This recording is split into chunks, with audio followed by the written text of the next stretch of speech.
கடவுள் எங்கே?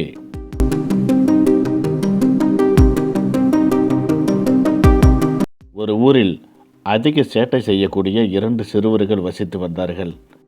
அடுத்த வீட்டு பொருளை எடுத்து மறைத்து வைத்து விளையாடிய காரணத்தினால் இவர்களின் புகழ் அந்த ஊர் முழுவதும் பரவியது. எந்த வீட்டில் எந்த பொருள் காணாமல் போனாலும் முதல் வேலையாக இந்த 2 சிறுவர்களை கூப்பிட்டு விசாரிப்பது வழக்கம். இதை பார்த்து மனம் நொந்து போன அந்த சிறுவர்களின் பெற்றோர் எப்படியாவது தங்கள் பிள்ளைகளை நல்வழிப்படுத்த வேண்டும் என்ற எண்ணத்துடன் ஒவ்வொரு நாளும் அவர்களுக்கு அறிவுரைகள் சொல்லி வந்தார்கள். ஒரு நாள் அந்த ஊருக்கு ஒரு சாமியார் வந்தார். இதை கேள்விப்பட்ட அந்த பெற்றோர்கள் அந்த சாமியாரை சந்தித்து தங்கள் பிள்ளைகளின் நிலைமை குறித்து எடுத்து கூறினார்கள். அந்த சாமியார் அந்த பெற்றோரை பார்த்து, நீங்கள் ஒன்றும் கவலைப்பட வேண்டாம், இன்று மாலை உங்கள் பிள்ளைகளில் ஒருவனை மட்டும் 5 மணிக்கு அனுப்பி வையுங்கள், அவனுக்கு நான் அறிவு புகட்ட வேண்டும் என்று சாமியார் கூறி அனுப்பினார். சாமியார் கூறியபடியே பெற்றோர் ஒரு சிறுவனை மட்டும் அந்த சாமியாரை சந்தித்து வரும்படி மாலை 5 மணிக்கு அனுப்பி வைத்தார்கள்.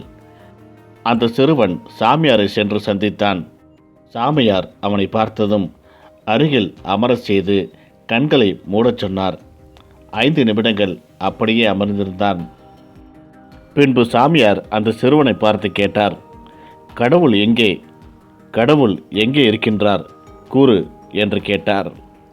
அந்த சிறுவன் அதிர்ச்சி அடைந்தவனாய் கண்களை திறந்து சாமியாரை பார்த்தான். சுற்றும் முற்றும் பார்த்தபடி எழுந்து வேகமாக ஓடத் தொடங்கினான். சாமியார் எவ்வளவோ கூறியும் அவன் காதில் விழவில்லை. வேகமாக வீட்டிற்கு வந்து சேர்ந்தான். வீட்டில் இருந்த மற்றொரு சிறுவன், என்னவாயிற்று, ஏன் இப்படி தலை தெறிக்க ஓடி வருகிறாய் என்று கேட்டான். நாம் இருவரும் வசமாக மாட்டிக்கொண்டோம்.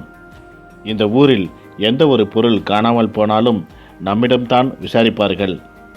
அதேபோல இந்த ஊருக்கு புதிதாக வந்துள்ள சாமியார் என்னை அழைத்து, கடவுள் எங்கே இருக்கிறார், கடவுள் இருக்கும் இடத்தை கூறு என்று என்னை பார்த்து கேட்டார். அந்த சாமியார் நம்மை பற்றி விசாரித்திருப்பார் என்று நினைக்கின்றேன். வருகின்ற வழியில் கடவுளை எங்கேயோ தொலைத்துவிட்டு அந்த பழியை நம்மீது போட பார்க்கின்றார்.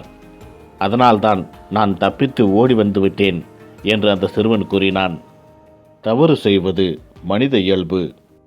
எப்போதோ செய்த சிறு தவறை அடிப்படையாக வைத்துக்கொண்டு மீண்டும் மீண்டும் அவர்கள் மீது குற்றம் சுமத்துவது மேலும் மேலும் நாம் நம்மீது பாவத்தை சுமப்பதற்கு சமம்.